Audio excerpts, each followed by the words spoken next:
Shalom, pessoal, tudo bem? Hoje eu tô aqui para trazer para vocês 3 princípios práticos de evangelismo. E nós vamos usar como modelo, o melhor evangelista de todos, que é Jesus Cristo. E o primeiro princípio do evangelismo é você tratar bem as pessoas. Todas as pessoas são importantes. Então você tem que tratar, as pessoas têm que sentir, na sua abordagem, que elas são importantes. Jesus, por exemplo, quando ele abordou a mulher samaritana, ele sendo judeu, ele falou com uma pessoa samaritana. Não sei se você sabe, mas naquela época os samaritanos, eles não se davam com os judeus. Então você, como evangelista, você tem que falar com todos os tipos de pessoas. Pessoas ricas, pessoas pobres, pessoas bem vestidas, pessoas mal vestidas. Você não pode se prender a preconceitos. Você tem que furar a bolha da religiosidade e ir naquela pessoa que você pensaria, cara, qual seria a última pessoa que eu falaria nesse evangelismo? É nessa pessoa que você tem que ir, porque você indo nela, ela vai se sentir importante quando você dedicar o seu tempo, dedicar ali o seu amor para falar de Jesus para essa pessoa. O segundo princípio que Jesus ele sempre trabalhava era ele despertar curiosidade das pessoas. Jesus mandou Pedro jogar a rede pro outro lado do barco, mesmo Pedro tendo pescado a noite inteira.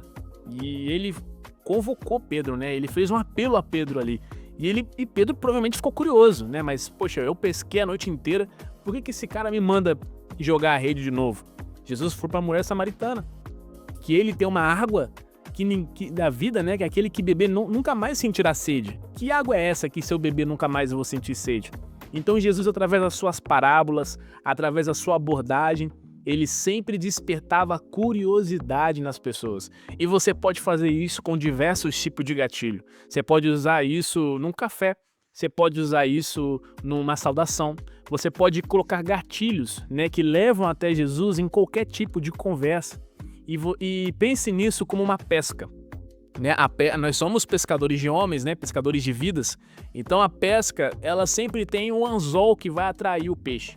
Descubra qual é o anzol da vida descubra qual é a isca da vida que você quer ganhar para Jesus. Será que é a isca que você vai usar para despertar curiosidade nessas pessoas? É você falar de skate? É você falar da roupa? É você falar de algo do dia a dia, de uma notícia? Se fazer de louco de fato para ganhar os loucos? Você precisa sair fora da caixa.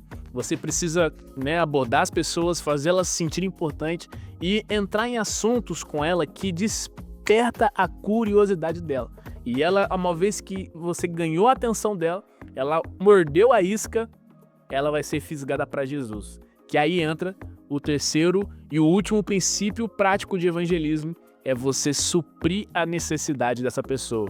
Normalmente, aquilo que chama a nossa atenção, aquilo que nos fisga, com a isca, que é Jesus, normalmente está vinculado a uma coisa que a gente dá valor, uma coisa que a gente tem importância, uma coisa que é muito importante pra gente. Então, através das coisas que são importantes para nós acabamos descobrindo as necessidades das pessoas. Vou te dar um exemplo. Às vezes é muito importante para mim ir num evento de rock, por exemplo. Aí você tá conversando comigo e eu te conto isso. Você me vê com uma jaqueta preta e aí isso te faz pensar que eu gosto de rock. E eu posso concordar sim, cara, eu gosto muito de rock e tal. E aí você já vai descobrir qual é a minha necessidade. Mas por quê, Da onde que nasceu esse gosto? Não, quando eu era criança, meu pai, ele me levava em festivais de rock e aquela coisa, tudo. Eu fui criando uma memória, isso foi criando um vínculo. Você já descobriu ali as necessidades. E aí você conversando com as pessoas, você vai ver que essa pessoa, no caso do meu exemplo, ela gosta de ir nesse evento porque isso faz lembrar ela de uma pessoa. Isso faz lembrar ela do Pai. E quem é o nosso Pai Celestial? É Deus, Então, todo mundo, todas as pessoas têm uma necessidade. Às vezes essa necessidade é visível, às vezes você vê uma pessoa enferma pela rua que precisa de oração, nem precisa de muita coisa, você vê uma pessoa enferma, é a melhor oportunidade para o evangelismo. Aborda, que ela se sinta amada através de você, que você desperta a curiosidade dela. Você acredita no poder de Jesus? Eu posso orar por você, pela sua perna, pelo seu braço? Está precisando de uma oração? E você ali supre as necessidades das pessoas. Galdino, eu tenho vergonha de orar pelas pessoas. Meu irmão, é isso mesmo. A Bíblia diz lá em Marcos 16, 17, 18, que os sinais seguirão aqueles que crerem.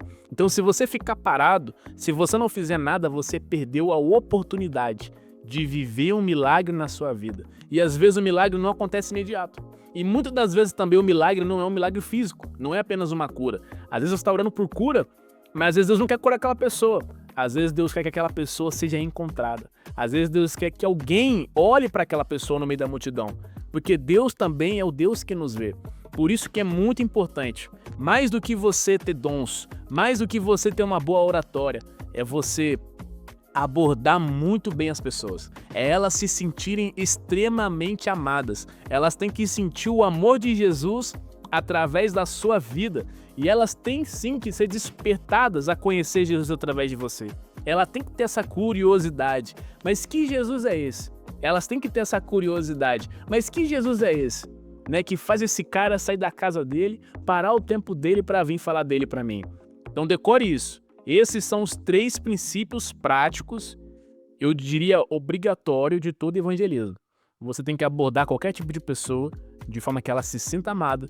Você tem que despertar a curiosidade nela do evangelho e você tem que fazer que essa pessoa encontre a resposta dos seus problemas em Jesus, suprindo as necessidades dela. Às vezes a pessoa precisa de um abraço, às vezes a pessoa precisa ser ouvida, ela só quer falar. Às vezes a pessoa precisa de um tempo de qualidade, às vezes a pessoa precisa de uma oração de cura, uma oração de libertação.